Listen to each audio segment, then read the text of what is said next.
The Legacy Project, the man, the myth, the musician, chronicles the extraordinary musical journey of Mr. Leon C. Lewis, a gifted musician, visionary, mentor, and cultural treasure whose sound has left an indelible mark on every space he has touched. This powerful documentary takes audiences beyond the music and into the heart of the man behind the melodies. From humble beginnings to becoming a respected and influential force in the music community, Mr. Lewis's story is one of passion, perseverance, faith, and purpose. Through personal reflections, rare footage, and heartfelt testimonials, the Legacy Project celebrates not only his artistry and musical excellence, but also his impact as a teacher, leader, and inspiration to generations of musicians. His journey embodies dedication to craft, commitment to community, and an unwavering love for music that transcends time. The man, the myth, the musician, a legacy not only heard, but felt.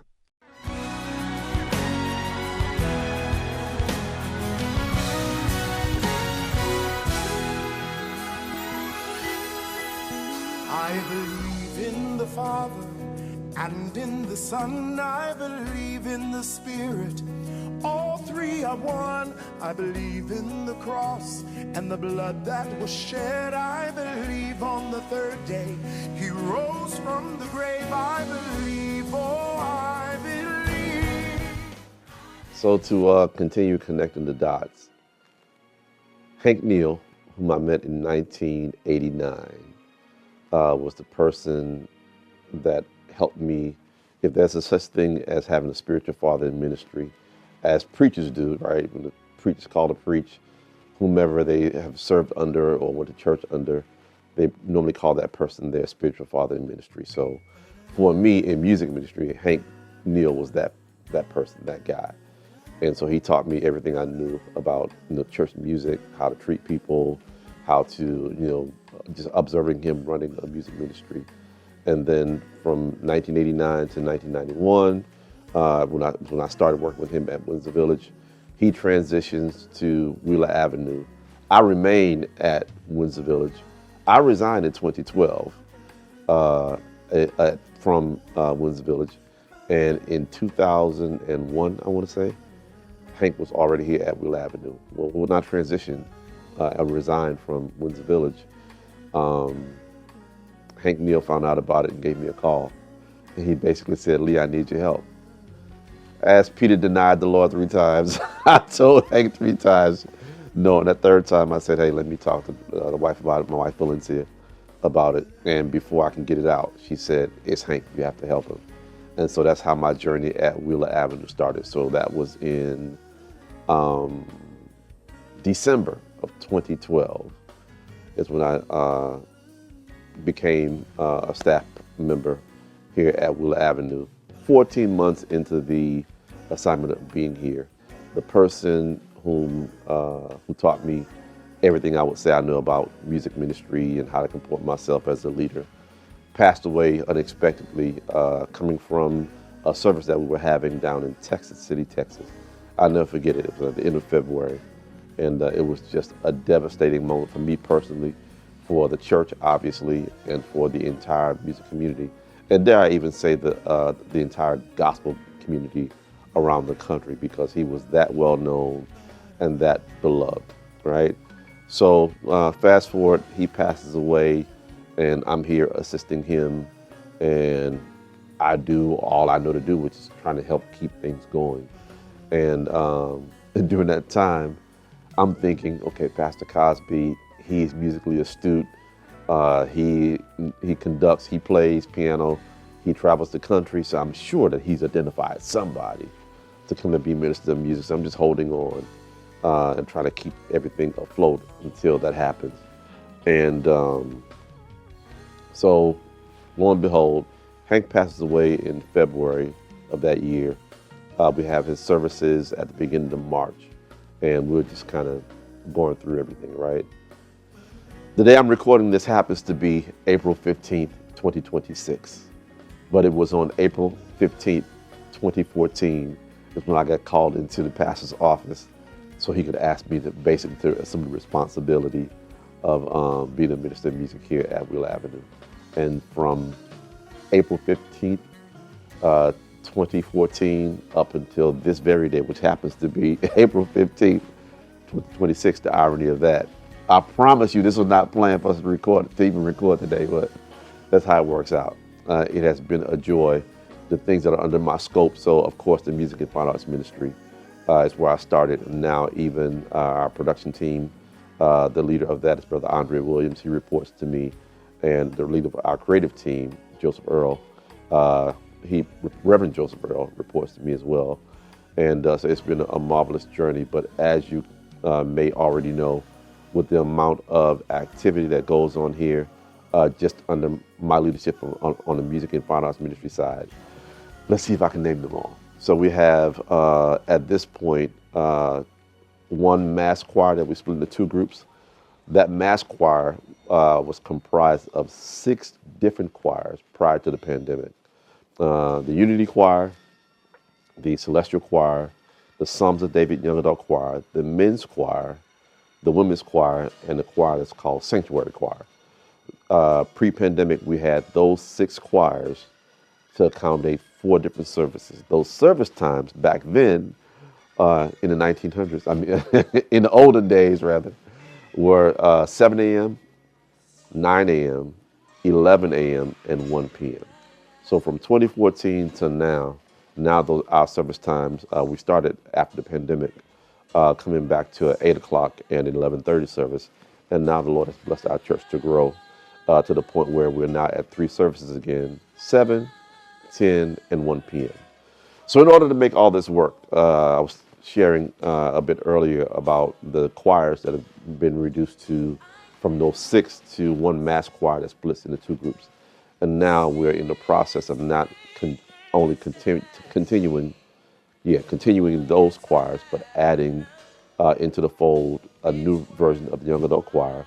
And now we have a Prime of Life choir, which is our middle-aged adults coming online as well.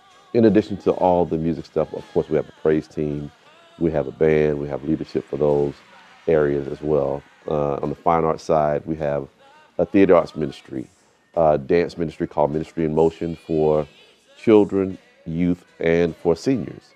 And then we have our Grace Praise dancers who cater primarily to young adults and to our middle-aged demographic. We have a handbells ministry. We have a robust visual arts ministry as well. I'm sure I'm missing somebody, but I'll come back to it at some point.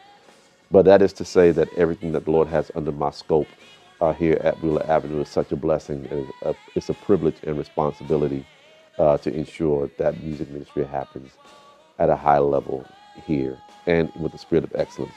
Pastor Cosby always says that excellence is the standard, not the goal. And we're trying to uphold that here through the Music Fine Arts Ministry here at Wheeler Avenue Baptist Church. It was fairly easy, actually, for me when we had the misfortune of our previous Minister of Music passing, Minister Hank Neal. It was almost providential that Hank had already brought onto our staff Minister Lewis. He was made the Assistant Minister of Music, and he was functioning in a way that showed his leadership ability, but also showed his ability to follow a leader. And so when I consider who would be the next person, he was here. The Lord had providentially placed him here, and he had shown himself to be both a good leader and a good follower. And I needed someone who could do that, and the Lord told me Leon Lewis was the man. I've known Leon Christopher Lewis for every bit of 30 years. As a brother, as a mentor, as a friend to him and his family. We have served in ministry together. We have recorded together, and now we serve here at Wheeler Avenue, where he is now my boss. Leon Christopher Lewis, my God, he has taught me and shown me so much about music ministry, things that I didn't even comprehend, back in the day, whatever.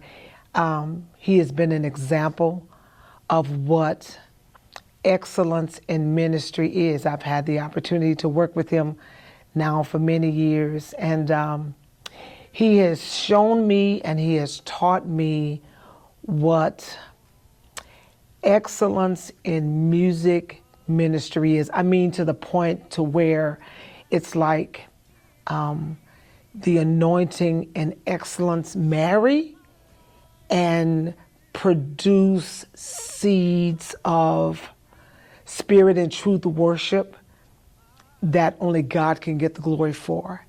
He shows us music ministry from an aspect of discipline and excellence and how to serve God's people with humility, consistency, and commitment.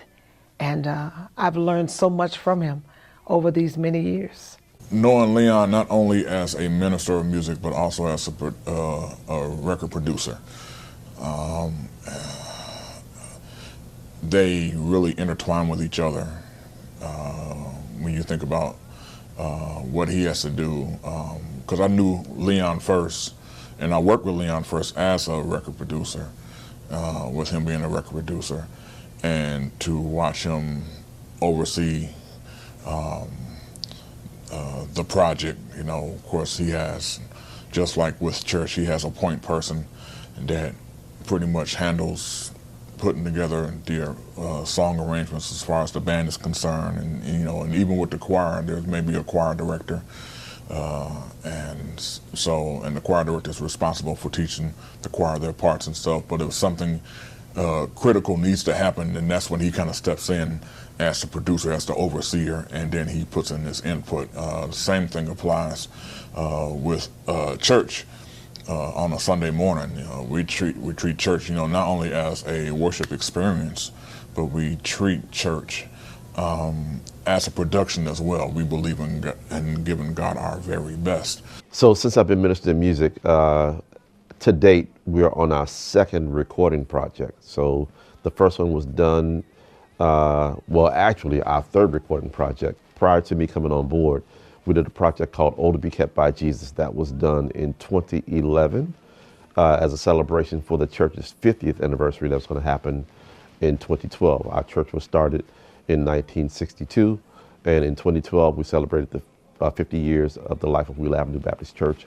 I was privileged to produce that recording at that time, and even contributed a couple songs on there as well. Since then, for our 60th, we recorded another album entitled Chapters and Verses Volume 1. And now, because the Lord kept giving myself and our team so many songs, we decided to do another recording that's entitled Chapters and Verses Volume 2. But my time as a songwriter and producer didn't start that recent. It goes all the way back to, I would say, 1995. Myself and my best friend Elvin Ross, we decided to start a production company called Lex Productions. Basically, Leon, Elvin, and the X stand for the unknown people that would help us throughout our journey. So my journey as a producer and songwriter kind of started back then. Just wanted to make contributions because on the secular side, Quincy Jones was like our hero, right?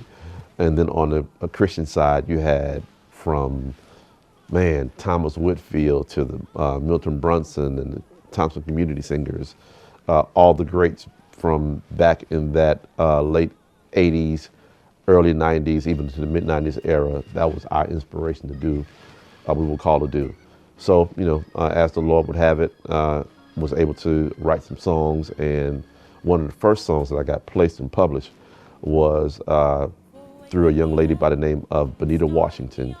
She happened to win a competition at that time called Gospel Dream that was sponsored by the Full Gospel Baptist Church Fellowship. And again, my best friend Elvin Ross was the visionary and the curator and founder of that entity, Gospel Dream. And one of the prizes, if you would, was that the winner of the competition would get an album. And I was able to write a song entitled Thank You. And that song went on to garner a lot of accolades from radio, prestige, all that kind of thing. So it was just a blessing. So that's kind of how I started both as a songwriter and a producer, and that has continued on until this day. When producing Psalms at Greater St. Stephen, oh man, that's so many years ago, what stood out to me was his awareness of all things in production. You know, he knew choir music, he knew parts, he knew band, he knew how to convey his thoughts regarding the production, if you will. He knew exactly what he wanted when it came to the outcome of that record, and I was like, how could he forecast something so far out? I mean, he knew the end before we began. A lot of the songs that you hear across the nation, across the world, was kind of like birth right there in Windsor Village. But going back, me and Leon started doing production at his house, at his first house, on 2480s, two 2480s, and we would meet up like twice a week. We'd go over there and we'd bounce ideas off of each other, and we'd come up with songs. Most of them was instrumentals, most of them was melodies, and we'd build a catalog like that. And then from there, he'd just start writing songs, and he just built the catalog. My first production with him, you know, Leon had already been producing, but with me, you know, my first production was with an artist named Stephanie Dotson. And they was doing a thing called the Gospel Dream, almost like American Idol, like a gospel version of American Idol. And at that time, Stephanie Dotson had won, and they called Leon to produce that record. And Leon brought in some heavy hitters, and I was just honored to be a part of that record. I think it was 2003, 2004 when I was doing Gospel Dream. I was executive producer for that show, and the winner, Benita Washington, was recording her follow-up record to winning Gospel Dream that year, and we were working on the record, and we needed a hit song that I believe that could have, sparked the trajectory for her career. And so I was at this rehearsal, maybe it was a workshop Leon was doing with Troy Coleman and Marrero, and he taught this song called Thank You. And it just completely tore up rehearsal, right? So I was like, oh man, that's the song I would suggest for Benita to record. I think that could be a hit, right? So I presented it to Benita. She was like, I don't want to record that song. It's too traditional, right? I said, well, you just do it for me, right? So then she did it, and then at the recording, it tore up the church again. And then at that moment, she's always been grateful to Leon for that particular song. Very thankful for that song, because it was all over the radio waves, and you know, Benita's career and her trajectory for her career was great, you know, based upon Leon's contribution to her record. How we came up with our production formula for records. So, of course, Leon had been doing it for years. I worked in the live production space, but I hadn't done a live recording. So I wanted to hang around one, and I think in 2007, Lamar Campbell, of course, he's at the church, and he's going back home to do a record. So I hit Lee and Lamar. I was like, look, hey man, I just want to come hang out for that week. I'll take vacation. I'll pay my flight, hotel. I'll take care of my own expenses. I just want to come hang out. And Lee was like, of course, man, you can always hang out. So we go up to Indy, and we're there. And Lamar's brother's supposed to be his production manager on the record. And I believe in the time he was in Arizona for work, and he got stuck out there. And in Leon fashion, after we find out that Lamar's brother can't get there, Leon just looks at me like, hey, D, you could do it. And I'm like, what you mean? I've never done it. He's like, you got it. So let's do it. So that's my first live recording, was with Leon telling me that I was going to do it.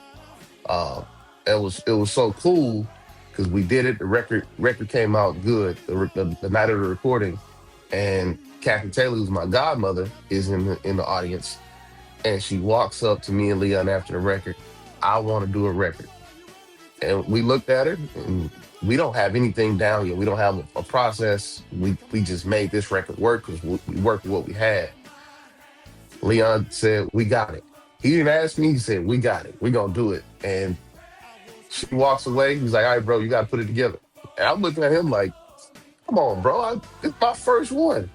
And we built the process.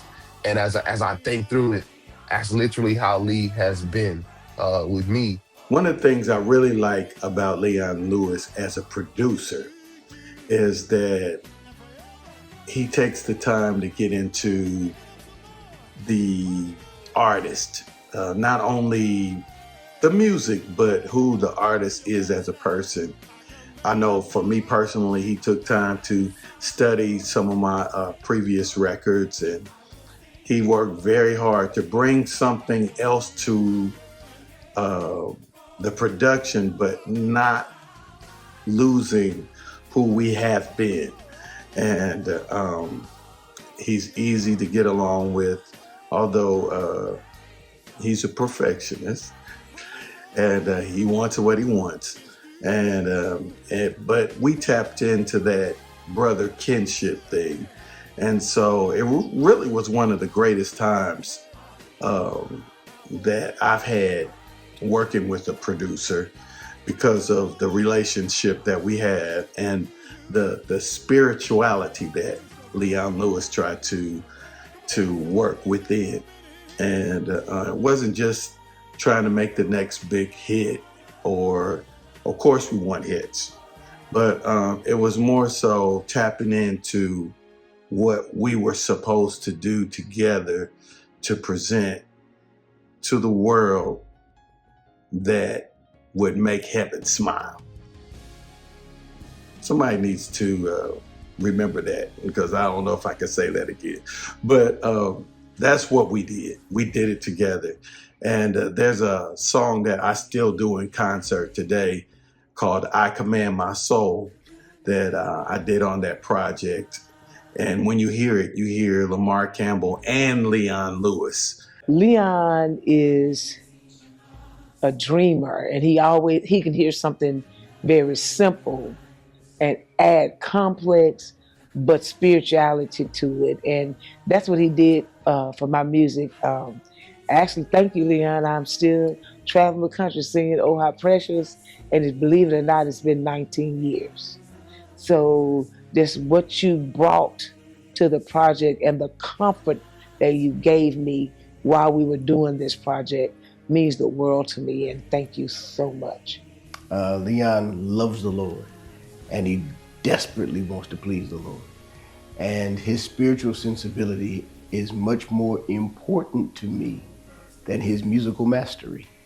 And God knows he can do some of everything with regard to music, but he listens to the Lord. And the fact that he listens to the Lord and desires to hear from the Lord before making a move. If I had time, I would tell you how often we are in sync with regard to what to do next and which song to sing next, and where to go in terms of the worship progression, because he listens to the Lord. He's in touch with, in tune with the heartbeat of God. He listens for the voice of God. So I think that is the most important characteristic about Minister Leon Christopher Lewis that I can tout and celebrate. If you were to ask me secondarily and in a tertiary way, I'd talk about his musicianship, his writing ability, his ability to ensure that people are brought in and hugged on, loved on, whether physically or in kind of a metaphorical sense. But his ability to ensure that people are a part of the plan of God for this church in terms of music ministry and fine arts ministry.